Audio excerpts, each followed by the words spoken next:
just don't feel the physicality when I'm watching this team right now. They seem like they want to outscore you. They've got to get back to what they were a year ago. Fourth worst team in rim protection this season. Like you just said, you just laid out a great defensive stat as well. They're missing that defensive anchor. I mean, you can look at all the excuses in the world and say, oh, this is why we started the way we did or whatever, but no one feels sorry for us. The New York Knicks have a major problem. Coming into the season, the Knicks were looked at as one of the best teams in all of basketball and had the best odds to win the NBA Finals since the 1990s. But now everything feels a little off. They're currently sitting under 500 and there are some glaring issues. There is zero consistency on either side of the ball, and their supposedly super starting lineup hasn't looked so super thus far. But all in all, there's one major issue that's holding this Knicks team back from reaching the next level. So before we get to the content, make sure you drop like, subscribe, and turn on our notifications to help the channel grow. And now that we get all that out of the way, cue the intro.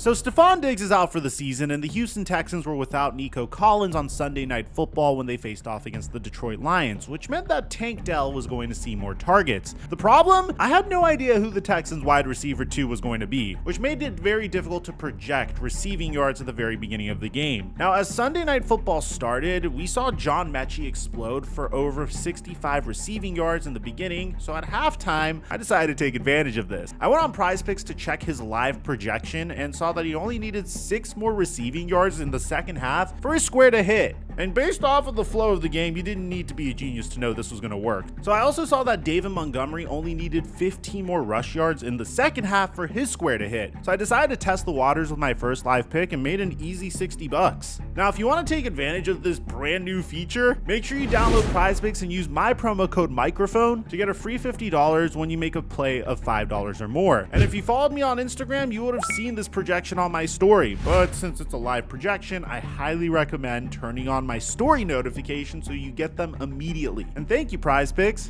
for the sponsor. Mike Chuck 1212. What's going on, everybody? I'm just gonna cut straight to the chase here. The Knicks defense is terrible, and everyone thought that the Knicks would have one of the best defenses in the NBA after trading for Mikal Bridges. And on paper, this team should have one of the best defenses in the NBA. Mikal Bridges, OG Anunoby, Mitchell Robinson, Karl Anthony Towns, all coached by Tom Thibodeau. But that's not what's going on. As a matter of fact, the only player on the New York Knicks that is playing high-level defense right now is OG Anunoby, and the stats show it. The Knicks are currently sitting at 12th in the league in defensive rating and are bottom 10 in field goal percentage allowed. Now, I know what you're thinking, Mike, that doesn't sound too bad. And on the surface, you'd be right. But when you take a look at it on a deeper level, it gets genuinely concerning. And we haven't even scratched the surface of how terrible they've been. Yes, the Knicks may only be allowing 111.3 points per game, which is good for 11th in the league. But that's only because they have the second lowest pace of play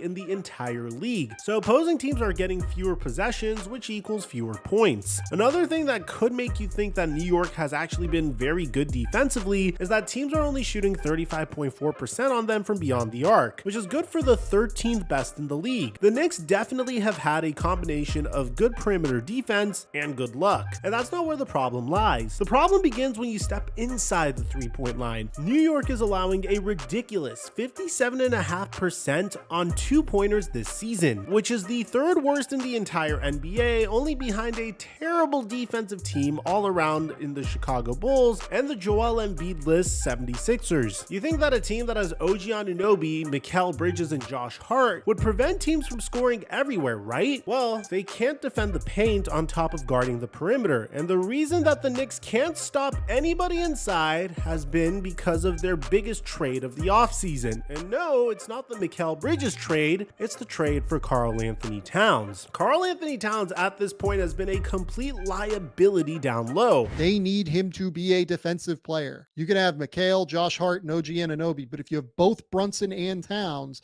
teams will figure out a way to attack you. It's truly insane how bad Cat has been defensively this season. Through 11 games, Cat is allowing opposing players to shoot 91.9% from inside the restricted area this season. He's allowed 34 out of 37 shots from down there to be buckets, and that just can't happen if you want to win a championship. Just look at these clips from New York's game against the Chicago Bulls, who aren't necessarily competitive this season. Stuff like this happened all the time. Nikola Vucevic was just walking Towns down to the paint and putting up easy looks like it was nothing. He was even getting and-one opportunities off of Cat in the paint. New York can't be giving up free points like this every game, and literally the only way to stop it is if Cat starts playing more physical down low, which has been the biggest mystery surrounding Karl Anthony Towns, because Cat is 7 feet tall and weighs 250 pounds, but he is the most passive 7 foot 250 pound basketball player you have ever seen, and he needs to get his act together if the Knicks want to win games. Minnesota was really successful last year, and has been for a few years, because they've been able to hide Cat's awful interior defense by playing him next to the best rim protector in the league. Why do you think the Minnesota Timberwolves chose Rudy Gobert over Karl Anthony Towns?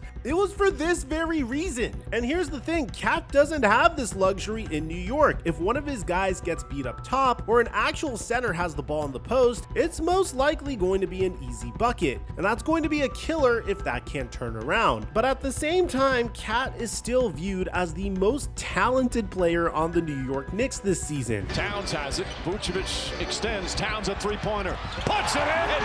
Karl Anthony Towns has 40. It's really problematic if you think about what happens if the New York Knicks face off against a team like the Philadelphia 76ers in the playoffs, but the only thing that is keeping me from calling the Cat trade detrimental to the Knicks championship aspirations is the fact that the Big Bodega, as New York fans call him, has been canceling out, if not nullifying, his bad defense with some of the most ridiculous offensive production I think I've ever seen. I mean, I'm gonna give you the whole story here. Even though Cat has been a huge liability defensively, he is having arguably the best offensive season he's had so far in his 10 years in the NBA, averaging 26.5 points, 12.2 rebounds, and 2.7 threes made per game at a ridiculous 51% clip. And you gotta give credit where credit's due, that is insane. New York has desperately needed this from Karl Anthony Towns as well. Jalen Brunson, despite his 24.3 points per game, has been pretty disappointing to start the year from an efficiency standpoint. And Mikal Bridges, who's supposed to be an elite number 3 option that New York needed, you know, the player that they gave up 7 draft picks for, completely broke his jump shot before the season even started. And it's left Karl Anthony Towns to all but carry the offense by himself. And to his credit, Cat as the number 1 option has looked pretty good. He's already had games this season where he scored 46 points, 44 points, and has multiple 30 bombs. But let's be honest, 50% from 3 is completely unsustainable. And he'd be lucky to keep it above 40% by the time the season ends with the pure volume of threes that he takes. Meaning that this argument that Karl Anthony Towns is playing so well on offense that he cancels out his terrible defense is not something that he'll be able to keep up for the entirety of the season, and it's definitely not the way you should play basketball in the playoffs if you want to make it to the NBA Finals, which Cat was very close to doing last year. But what ended up stopping Cat from making it to the NBA Finals? Well, he got absolutely destroyed by PJ Washington in the Western Conference Finals, a matchup that he was expected to dominate. And on top of that, he had one of the worst offensive series of his entire career. So in order for the Knicks to make any sort of push come April, Towns will have to step it up defensively, but he also needs real help from his teammates. At the time that I'm making this video, Cat just put up 46 against the Chicago Bulls and was caught shooting free throws after everyone had gone home because the team lost. Cat, that loss was not your fault. Jalen Brunson had an okay game with 24 and 8, including a game-tying layup to take the lead and supposedly prevent the game from going to overtime. But everyone else was just lackluster, and honestly, some players were even a liability. New York would have won it if it weren't for Josh Hart specifically. After putting up only 6 points on offense, he would commit this absolutely idiotic foul on Kobe White to send him to the free throw line and to shoot 3, while Chicago was down 2 with 3 seconds left. Of course, Kobe hit all 3, and then this absolutely heartbreaking shot from Jalen Brunson rolled in and out of the rim. But the Knicks shouldn't have been in that position anyway. Chicago is a team who is literally on a path to Cooper Flag. bag, and you needed a game-winning shot just to prevent overtime. But completely crumbling in the last few seconds of the game. I've talked a lot about how bad Cat has been defensively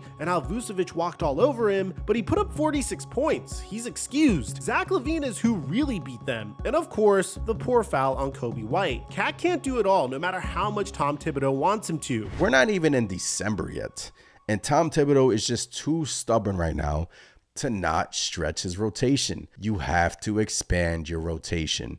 Cat is the only person who has been consistently great offensively in this powerful starting lineup. But of course, you know Tibbs. He refuses to switch anything up, and he plays his guys until their legs fall off. Brunson, Anunoby, Bridges, Hart, and Towns are all top 40 in minutes per game this season, with Towns averaging the lowest actually at 33.9 minutes per game. Then there's sixth man Miles McBride, who's been playing around 26 minutes per game, and that's cool, but after that, nobody's getting any real playing time. There are only two other guys who are averaging more than 10 minutes per game, and that's Cameron Payne and Jericho Sims, who are only getting minutes because Jalen Brunson and Cat can't play 48 minutes a game. This has been a major problem with Tom Thibodeau run teams ever since his days in Chicago. He's so stubborn, and he refuses to give his players any real rest, or even a change of scenery by putting out different lineups. So by the time the playoffs come around, not only are his players gassed, but everyone pretty much has a blueprint on how to stop that one lineup that Tibbs is going to play for 40 minutes. Just look at what happened last year, for example. Tibbs continued to play his guys as much as humanly possible, and Indiana's fast-paced offense not only tired them out over 7 games, but they also figured out the best way to beat them, literally setting a record for the best field goal percentage in a playoff game in Game 7. Listen to what Max Kellerman said about the Knicks potentially hiring him all those years ago. His point still stands perfectly today. You feel like Thibodeau teams are worn out by the playoffs, and it takes a certain kind of personality, like a Jimmy Butler type, and there aren't that many guys with that mentality. But it actually might be literal insanity. Mikal Bridges is 3rd in the league in minutes per game at 38, which is by far the most minutes he's ever played in a game. And he's not even their star player. You'd think that he would average a ton of minutes in a place like Brooklyn, where he's the best guy and gives them the best chance to win. But no, Bridges is getting absolutely worn out because Tibbs doesn't have a wing that he trusts coming off of the bench. I'm sure it's no coincidence that Bridges is playing some of the worst basketball he's played in his career thus far. Tibbs needs to switch it up. New York is dead last in the league in bench points per game, and it shows. Their bench averages 19.3 points per game, and the next worst team averages 4 whole points more than them. That is nuts. Tibbs needs to play his stars less, rely more on his bench, and freshen up the legs of guys like Mikal Bridges and Karl Anthony Towns, because maybe, just maybe, they'd be able to fix the holes that they're leaving on the team. A fresh Mikal could find his offensive game again, and a fresh Cat could play physically enough down low to not let up 90% from the paint. Hopefully when Mitchell Robinson returns at some point in January, that'll be a much needed weight lifted off of Cat's shoulders, especially defensively, but personally, I doubt it. Tibbs will find a way to not change a single thing once Robinson comes back. Even though realistically, starting him next to Cat might be the answer, Minnesota unlocked Cat defensively by playing him next to Rudy Gobert. Why can't Tibbs do the same? A major change like that would absolutely send this team to the next level, because they'd finally be able to stop relying on their offense to carry them to wins. But hey, we'll see what happens when the time comes. Until then, Knicks fans better hope that there's some turnaround, because so far, after one of the most exciting off seasons that we've ever seen in NBA history, it's not looking great so far in Midtown Manhattan. Now, a team that has been absolutely dominating so far is the Cleveland Cavaliers, and we mapped out how they were able to do it in a video we made a couple days ago. On top of that, the Lakers are considering making a huge trade, and I have a video on both topics. I'll leave them in the end screen. I'll meet you guys there. Aside from that, I'm your boy Mike, and I'm dropping our mic